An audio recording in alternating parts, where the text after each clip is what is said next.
Welcome back to Surviving and Thriving, where we share with you the things that we have learned as we have transitioned our family from struggling to survive disease to thriving, right smack dab in the midst of it. In the hopes that something that we share with you will help you, enlighten you, and encourage you as you transition your family from struggling to survive disease to thriving right smack dab in the midst of it. We're going to talk about something very serious today. Um, all health issues, all health challenges don't have a life or death aspect to it.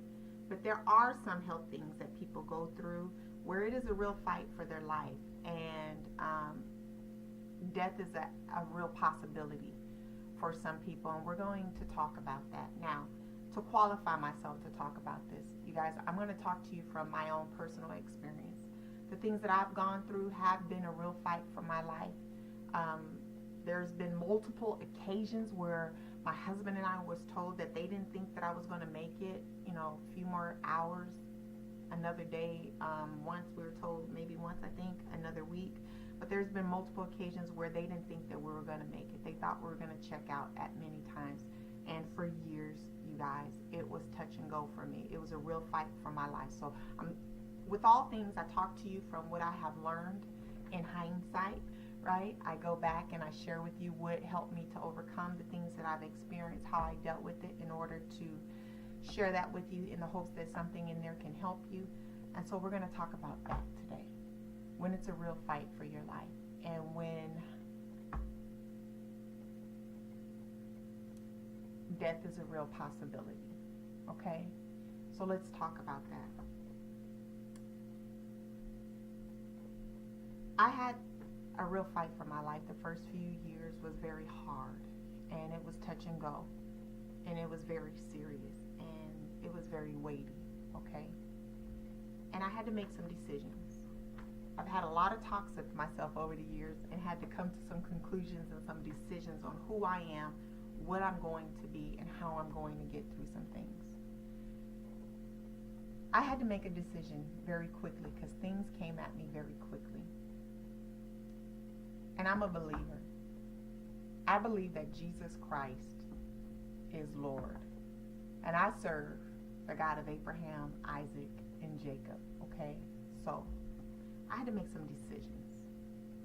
I believe that once we leave this earth, we're absent from the body and we're present with God. And there is a day where we're all going to have to stand before the Lord.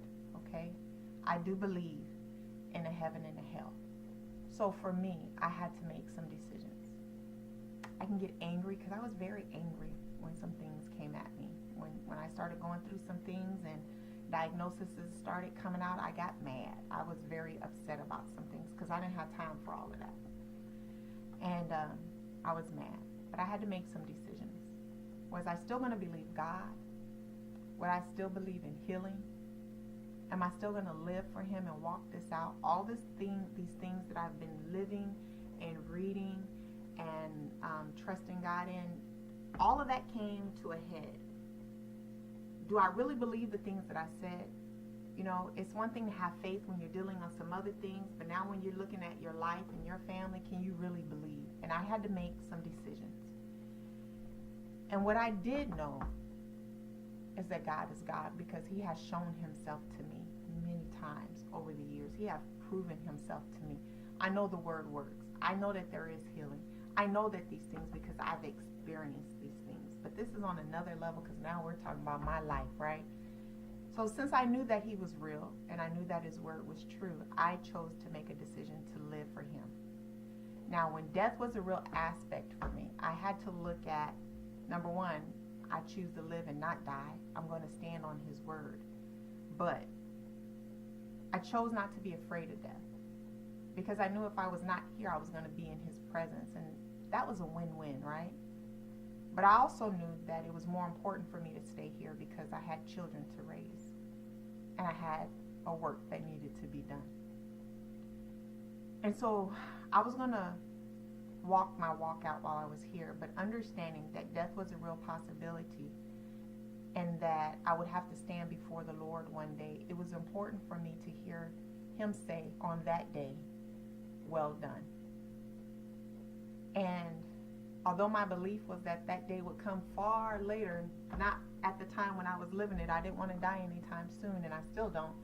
But to say, Lord, whenever that day come, I want to hear you say, well done. So I know that I have to live by faith in order to please him.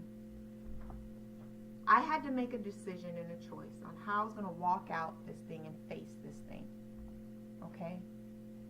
And for me, it was important to walk my walk as a happy person, a joyful person, a person whose spirit was right with God, who was living for God, making every stance that I could, so that in the event, should he choose that it was time for me to leave, that I would hear well done, and that I would go out in faith, and that I set an example for my children to follow.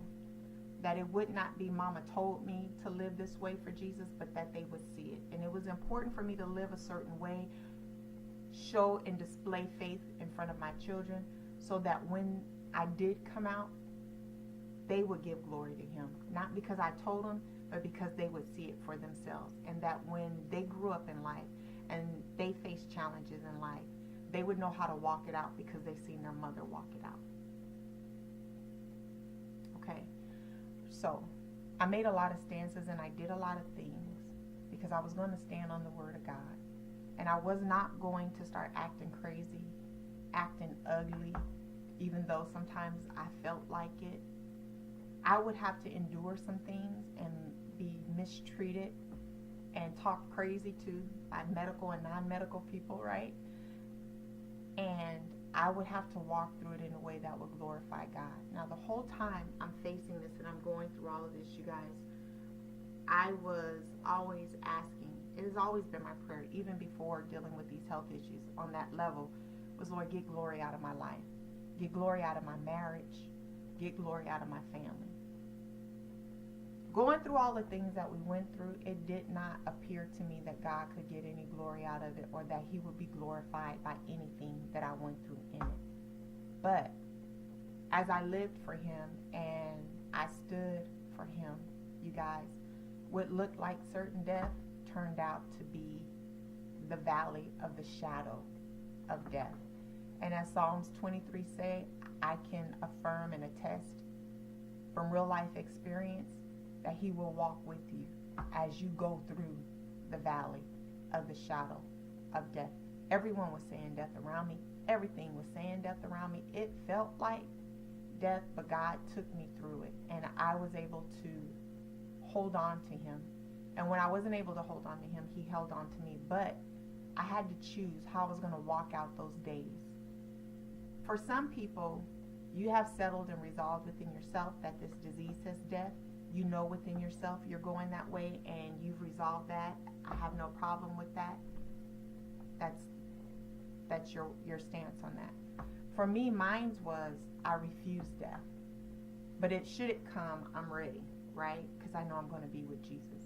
Wherever you are and whatever you've resolved within yourself, whether you're not choosing to go that way, you're choosing to stand, whether you've resolved in yourself that it's going to happen, no matter what it is, you don't know. Death can come at any time for anyone who's doing good and doing well and don't have health issues. But if you're facing that and you know that that's a real possibility, you have to choose who you're going to be. Are you going to be ugly and nasty and mean because you're mad at the world and mad at God? That's a choice. Are you going to make sure your spirit man is clean and live a life of faith, one that is going to be a testimony to others as you are going through? That is a choice for you. I chose to make a stand to live for the Lord. And with that made some decisions on sticking with what my original plan was for my family, sticking with some other things. Did I suffer? Yes. Okay? I suffered. I graced and walked right past death. I was at death's door. There were some things that said death. In fact, I had to be brought back a couple times. But I'm still here. And just because they said that it was certain death doesn't mean that it was certain death. But if you're facing those things, you guys, choose who you're going to be, how you're going to walk it out. Choose what your legacy and your story is going to be while you are here and when you're not here. And know that even if you don't think God is getting glory, he can get glory out of what you think is not glorious or glorifiable. Okay, I hope something in there was helpful for you. I hope something in there can strengthen you in some kind of way. And all things, remember, do you, be you. Until next time.